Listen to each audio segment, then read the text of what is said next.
A series of violent incidents in Northern Territory youth detention, including an alleged rape, have been revealed in documents obtained by the ABC under Freedom of Information laws.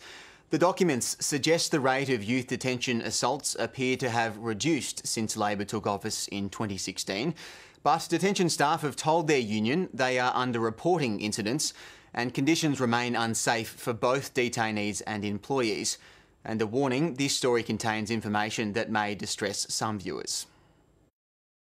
Former Country Liberals ministers labelled last year's Royal Commission a witch hunt because it focused heavily on detention incidents, which happened 2 years before they lost office, at a time when they said detainees were difficult to control. Highly violent and often dangerous young offenders.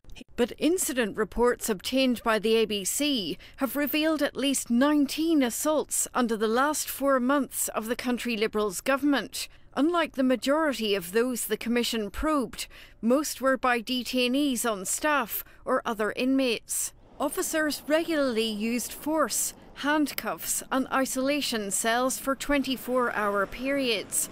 In one incident, a female detainee alleged being hit by a male officer in Alice Springs when she ran out of her room. The officer reported, "When I turned my body and my left arm dropped, I accidentally bumped the detainee on the top of her head with my elbow." Under Labor the following year, the documents suggest there were fewer detention assaults. Again, most were by detainees and other inmates or staff. We have invested heavily in staff training, in making sure that we've got clear policy and procedures in place, ensuring that we've got more transparent oversight. But under Labor, one of the assault allegations was the alleged rape of a male detainee by another male inmate in Alice Springs. The officer reported another detainee revealed when he was in dorm 12, he got up to go to the toilet. He followed him into the dorm toilet at night time and covered his mouth and raped him. The police said they were unable to substantiate the allegations because the alleged victim did not wish to make a complaint. We are looking at all the possibilities of how to make sure that type of incident doesn't happen again.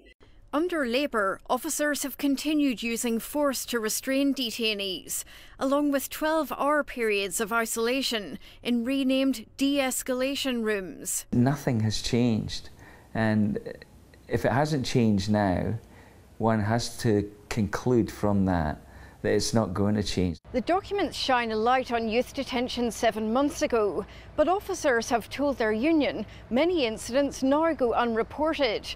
They say conditions are now even more unsafe because of chronic understaffing, inadequate training and confused policy direction from the government on making the regime less punitive.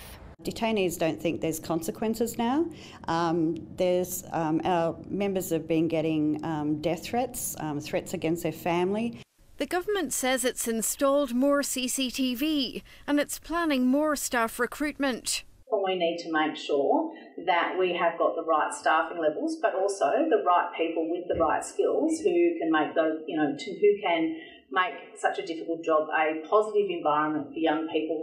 The documents show under the Country Liberals, self-harming in detention included a boy in Darwin repeatedly hurting himself over 2 weeks until he was hospitalised. The reports suggest a drop in self-harm under Labor, although at-risk detainees were still incarcerated. When adolescents and young people are seriously mentally ill, they should be treated in a psychiatric hospital or a mental health unit, not kept in detention. I've been working closely with the Health Minister around how do we better provide specialist mental health services in detention, but also in general across the community. Still very much a work in progress. Jane Bardon, ABC News.